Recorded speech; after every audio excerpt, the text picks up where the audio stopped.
என்னப்பா இன்னைக்கு அவசரமா எனக்கு ஒரு 200 ரூபாய் வேணும்க்கா. எதுக்குடா 200 ரூபாய்? வந்து இது தியேட்டருக்கு வாடகை பணம் கொடுக்கணும்.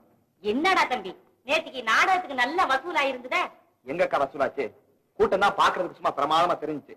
முன்னால உட்காந்து நாடகம் பார்த்தவங்க அத்தனை பேர் எனக்கு தெரிஞ்சவங்க அக்கா. அக்கா இன்னைக்கு எப்படியாவது வாடகை பணத்தை கொடுத்துடணும்க்கா. இந்தா உங்க அத்தா வர்றாங்க, அவங்களே கேடு. ஆமா என்னதான் வசூலாச்சு? என்ன வசூல்? 532 ரூபாய் 8 ஆனா மொத்த வசூல். நேத்து நாடகத்துக்கு 532 ரூபாயா? ஆமாத்தா. ஏப்பா இப்படி போய் சொல்ற?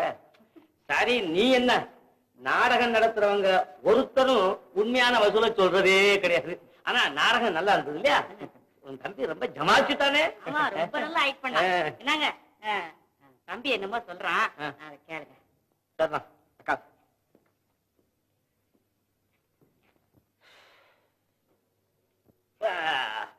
வா வா வா உட்காரு. என்ன அக்கா உங்ககிட்ட 200 ரூபாய் பணம் வாங்கிக்கிற ரூபாய்? அம்மாடி ரூபாயா? அது 200. நல்லா இருக்கு. இன்னையில இருந்து ஒரு மாசம் வரைக்கும் ரூபா பேச்சு என்கிட்ட பேச. நிறைய கலெக்ஷனை பண்ணி வச்சு போட்டு ஏமாத்துறியா? இல்லப்பா, நான் நிஜமா சொல்றேன்.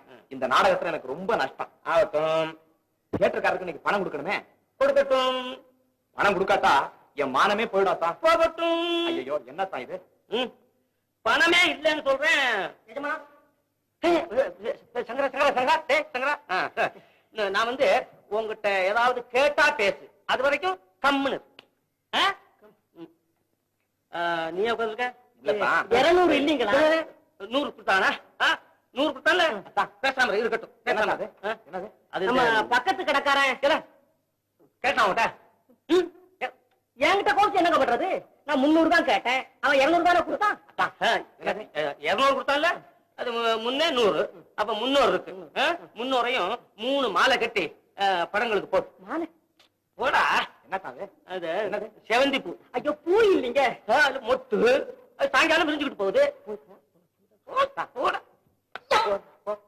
என்னத்தா அது? செவந்தி பூ மொட்டு. இன்னைக்கு பிள்ளையார் கிடையாது. என்ன ஒரு விசேஷம். சரி நீ போ. முடியாதத்தா, முடியவே முடியாது. பணம் வாங்காம இந்த இடத்தை விட்டு நான் போகவே மாட்டேன். அம்மா, ஐயா என்ன ஒரு மாதிரியா இருக்காரு? பைத்திய மாதிரி உணர்றாரு. காலையில ஏதாவது அப்படி எல்லாம் ஒண்ணும் இல்லடா. என்ன விஷயம்? இல்ல, பாக்கி வசூல் பண்ணிட்டு வர சொன்னாரு. 300 ரூபாய் வாங்கியாந்து கொடுக்க போனேன். அத பூங்கிறாரு, மொட்டுங்கிறாரு, மாலையா கட்டி படத்துக்கு போடுறாங்கிறாரு. விஷயம் இருக்கு. எவ்வளவுடா பணம்? 300. கொண்டா. அத்தா, எனக்கு நீங்க 200 ரூபாய் பணம் கொடுக்கலையானா 2 முழம் கயிறு கூடவா கிடைக்காம போயிடும். நீ திரிக்கிற கயிறு 2 முழம் என்ன 20 கூட கிடைக்கும். அத்தா, நீங்க கொடுக்கல என்ன செய்வேன்? இப்படியே எடுத்துடுவேன் தெரியுமா? நல்லதுதான். அத்தா எடுத்துருவேன். தம்பி தம்பி, இந்த மாலையை போட்டுக்கடா. என்னது? இதே புது தினசு பூ மாலை. பூ மாலையா? அத்தா, இந்த மாலைக்காகத்தான் நான் இங்க இவ்வளவு நேரம் காத்துட்டு இருந்தேன் தெரியுமா? தம்பி, அதுல 200 பூ இருக்கு. அந்த மாலையை தியேட்டருக்கார கழுத்துல போட்டுடு. வர்றதா? இதுவா செவந்தி பூ, இதுவா மொட்டு? வர்றேன். பணத்தோட அருமை தெரியாம மாலையா கட்டிக்கிறீங்க. என்ன போய் அதை சரி பண்ணு. என்ன அப்படி கோச்சுக்கிறீங்க? 200 ரூபாய் அவன் கேட்டா பூ மொட்டுன்னு சொல்லி அனுப்பிச்சிட்டீங்களே. கோச்சுக்காத அந்தமா. ஐயோ, நமக்கு இப்படி கோவம் வரக்கூடாது. அவன் செலவு பண்ணிடுவானே, அதுக்கா. செலவழிச்சா என்ன? நம்ம தவிர யார் கொடுப்பா? கோவிச்சுக்காதேன்னு சொன்ன கேட்க மாட்டேங்கிறியா? இந்த பாரு, கொஞ்சம் சந்தோஷம். எப்பவும் நம்ம சந்தோஷமாவே இருக்கணும், கோவமே கூடாது. எங்க கொஞ்சம் சிரிக்க முடியாது.